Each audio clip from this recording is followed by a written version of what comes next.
ترجمان ایرانی وزارت خارجہ اسماعیل بقائی کا کہنا ہے ہمارے پاکستان کے ساتھ اچھے تعلقات ہیں، ہم سمجھتے ہیں کہ پاکستان کی نیت اچھی ہے، ایران کے ساتھ مذاکرات کی امریکی اور اسرائیلی باتیں قابل اعتبار نہیں۔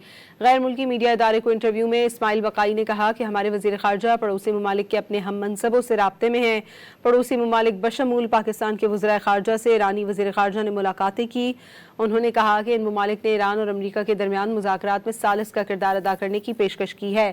ہمیں اس نوعیت کے مذاکرات سے متعلق درخواستیں ملیں اور ہم نے ان کا جواب دیا۔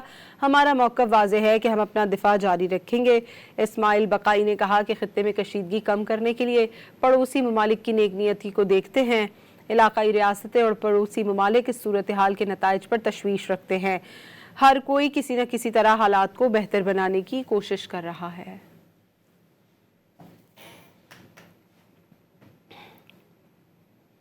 ترجمان ایرانی وزارت خارجہ اسماعیل بقائی کا کہنا ہے ہمارے پاکستان کے ساتھ اچھے تعلقات ہیں، ہم سمجھتے ہیں کہ پاکستان کی نیت اچھی ہے، ایران کے ساتھ مذاکرات کی امریکی اور اسرائیلی باتیں قابل اعتبار نہیں۔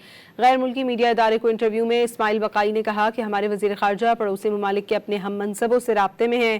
پڑوسی ممالک بشمول پاکستان کے وزرائے خارجہ سے ایرانی وزیر خارجہ نے ملاقاتیں کی۔ انہوں نے کہا کہ ان ممالک نے ایران اور امریکہ کے درمیان مذاکرات میں ثالث کا کردار ادا کرنے کی پیشکش کی ہے۔ ہمیں اس نوعیت کے مذاکرات سے متعلق درخواستیں ملیں اور ہم نے ان کا جواب دیا۔ ہمارا موقف واضح ہے کہ ہم اپنا دفاع جاری رکھیں گے۔ اسماعیل بقائی نے کہا کہ خطے میں کشیدگی کم کرنے کے لیے پڑوسی ممالک کی نیک نیتی کو دیکھتے ہیں۔ علاقائی ریاستیں اور پڑوسی ممالک اس صورتحال کے نتائج پر تشویش رکھتے ہیں۔ ہر کوئی کسی نہ کسی طرح حالات کو بہتر بنانے کی کوشش کر رہا ہے۔